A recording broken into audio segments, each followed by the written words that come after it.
he broken this ceasefire. He killed our people, and he didn't exchange prisoners. We signed the exchange of prisoners, but he didn't do it.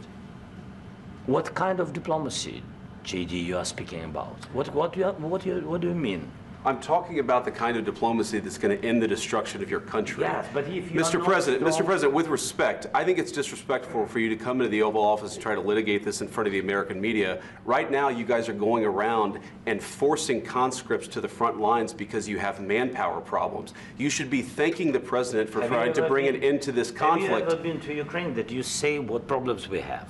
I have been to. Count once. I've actually watched and seen the stories, and I know what happens is you bring them on a propaganda tour, Mr. President. Do you disagree that you've had problems bringing people into your military? And do you think that it's respectful to come to the Oval Office of the United States of America and attack the administration that is trying to prevent the destruction of your country? A lot of questions. Let's start from the beginning. Sure. First of all, during the war, everybody has problems, even you, but you have nice ocean and don't feel now, but you will feel it in the future. God bless. You don't know that. God bless. God bless. You will not have a war. Don't tell us what we're going to feel. We're trying to solve a problem. Don't tell us what we're going to feel. I'm not telling you. Because you're in no position to dictate that. That's Remember exactly this. You're in no position to dictate what we're going to feel. We're going to feel very good. You will feel influence. We're going to feel very good and very strong. You will feel influence. You're right now not in a very good position. You've allowed yourself to be in a very bad position, and he happens to be right about it. From the very beginning of the war. You're not in a good position. You don't have the cards right now. With us, you start having cards. Playing cards. But right now, you don't. You're playing cards. Mr. President. You're playing cards. Serious. You're gambling with the lives of millions of people. You're gambling with World War III. You're gambling with World War III. And what you're doing is very disrespectful to the country, this country. That's back to you. Far more than a lot of people said they should have. Have you said thank you once? This entire meeting? No, in this entire meeting, have you said thank you?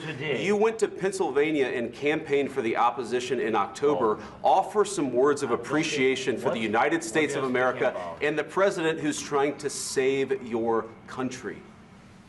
Please, you think that if you will speak very loudly about the war, you can... He's not speaking loudly. He's not speaking loudly. Your country is in big trouble. Can I Wait a minute. No. You've done a lot of talking. Your country is in big trouble. I know. You're not winning. You're not winning this. You have a damn good chance of coming out okay because of us. Mr. President, we are staying in our country, staying strong from the very beginning of the war. We've been alone, and we are thankful. I said thanks you haven't been in this alone. cabinet. You haven't been alone. In this cabinet. We gave you, through this stupid president, $350 billion. We gave you military equipment, and your men are brave, but they had to use our military. Yes. What about if you didn't have our military equipment, if you didn't have our military equipment, this war would have been over in 2 weeks. In 3 days. I heard it from Putin. In 3 days. This is something maybe new. Less. In 2 weeks. Of course, yes. It's going to be a very hard thing to do business like this. Again, I tell you. Just say thank you. I said a lot of except that there are disagreements, and let's go litigate those disagreements rather than trying to fight it out in the American media when you're wrong. We know that you're wrong. But you see, I think it's good for the American people to see what's going on. I understand, sir. I think it's very important. That's why I kept this going so long. You have to be thankful. You don't have the cards. Thankful. You're buried there. Your people are dying. I can tell you you're again, running low on soldiers. Listen, you're running Mr. low President. on soldiers. It would be a damn good thing. Mr. And then you tell us, I don't want a ceasefire. I don't want a ceasefire. I want to go, and I want this. Look. If you could get a ceasefire right now, I tell you, you take it so the bullets stop flying and your men stop getting killed. Of course, we want to stop the war. But you're saying you don't want a ceasefire. But I said to you, I want a ceasefire. With guarantees. Because you'll get a ceasefire faster than an agreement. Ask our people about ceasefire, what they think. That wasn't with me. That wasn't with me. That was with a guy named Biden, who was not a smart person. That was with Obama. It was your president. Excuse me. That was with Obama, who gave you sheets, and I gave you javelins. Yes. I gave you the javelins to take out all those tanks. Obama gave you sheets. In fact, the statement is Obama gave sheets and Trump gave javelins. You got to be more thankful, because let me tell you, you don't have the cards. With us, you have the cards. But without us, you don't have any cards. One more question to Mr. Vice President. I'm sorry, here. It'll be a tough deal to make. Because the attitudes have to change. What if Russia breaks ceasefire? What if Russia breaks peace talks? What do you do then? I understand that it's a heated conversation right now. What are you saying? She's asking, what if Russia breaks the ceasefire? What if anything? What if a bomb drops on your head right now? Okay? What if they broke it? I don't know. They broke it with Biden because Biden, they didn't respect him. They didn't respect Obama. They respect me. Let me tell you, Putin went through a hell of a lot with me. He went through a phony witch hunt where they used him and Russia.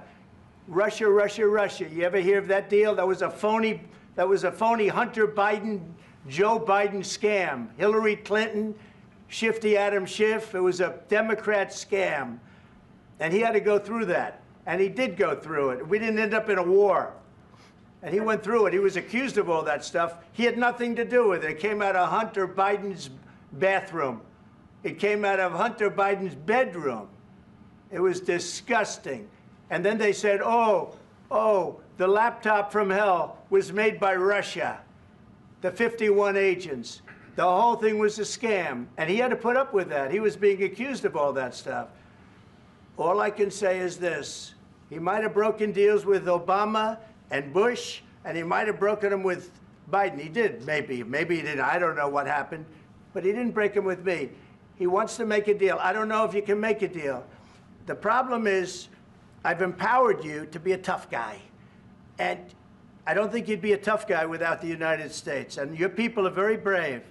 But you're either going to make a deal or we're out. And if we're out, you'll fight it out. I don't think it's going to be pretty, but you'll fight it out. But you don't have the cards. But once we sign that deal, you're in a much better position. But you're not acting at all thankful. And that's not a nice thing. I'll be honest, that's not a nice thing. All right, I think we've seen enough. What do you think? Huh? This is going to be great television, I will say that. All right. We'll see what we can do about putting it together. Thank you. Guys, let's go. Guys, come on, let's go. We'll see. I don't know. All right, guys. Guys, come on. Wait. Hey.